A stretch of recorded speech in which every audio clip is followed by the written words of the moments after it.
Probably no genre of film has undergone a more curious evolution than the so bad that it's good genre. Now, ever since the B movies of the 50s, this genre has taken an undeniably remarkable place within the cinematic landscape, having exploded into the mainstream while becoming a common facet of modern entertainment. The question arises, though, of what makes these films so effectively bad?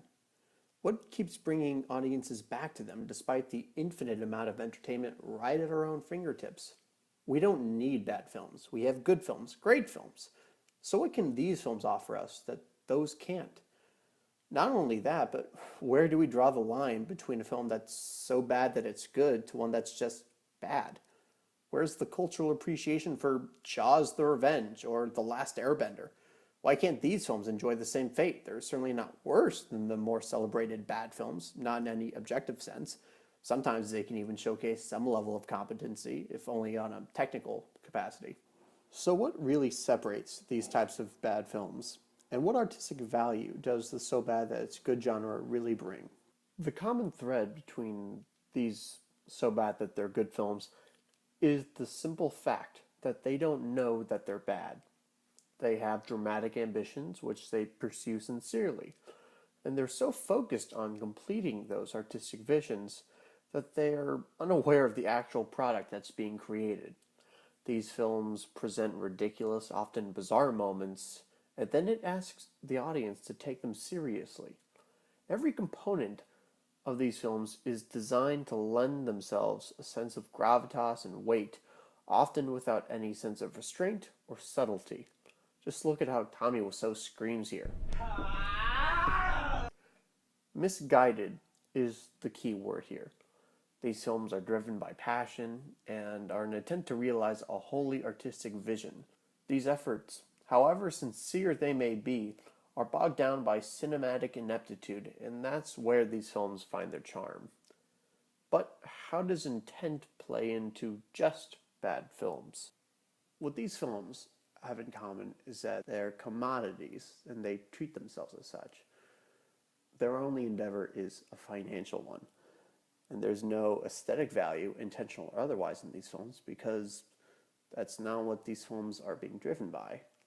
Say what you will about films like The Room, but they're intended to make statements. They're intended to showcase visions.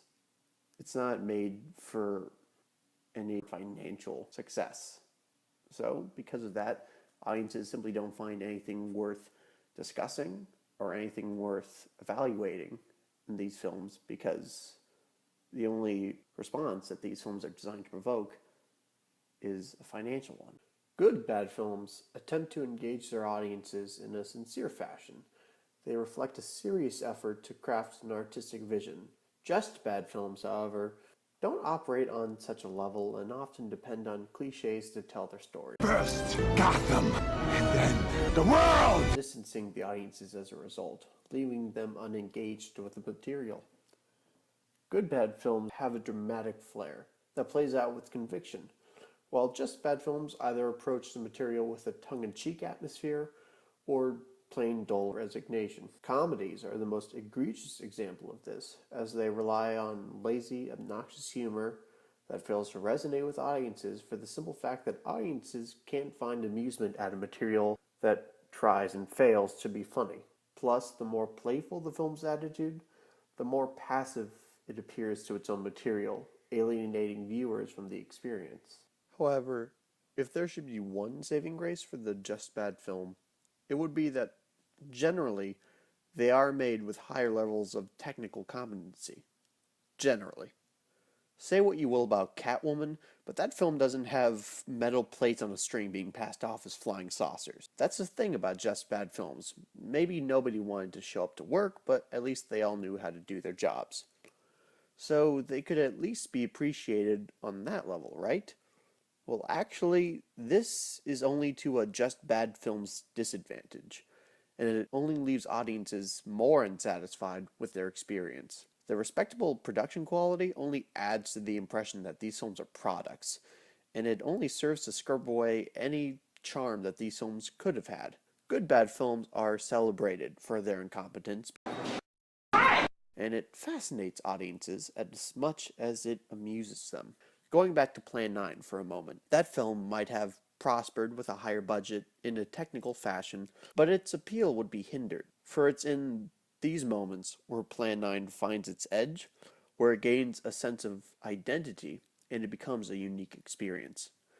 Had it the production quality of a Michael Bay production, it would become stale and trite, lessening the impact it could have had on its audience by becoming something more familiar to them.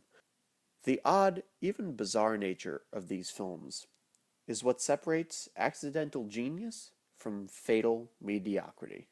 All of these differences aside, though, that still leaves the question of whether or not these films actually have any sense of aesthetic value, or if they're just cheap entertainment. No matter how amusing or endearing a good bad film can be, that doesn't change the fact that it's bad, and that audiences could be watching legitimately good films instead.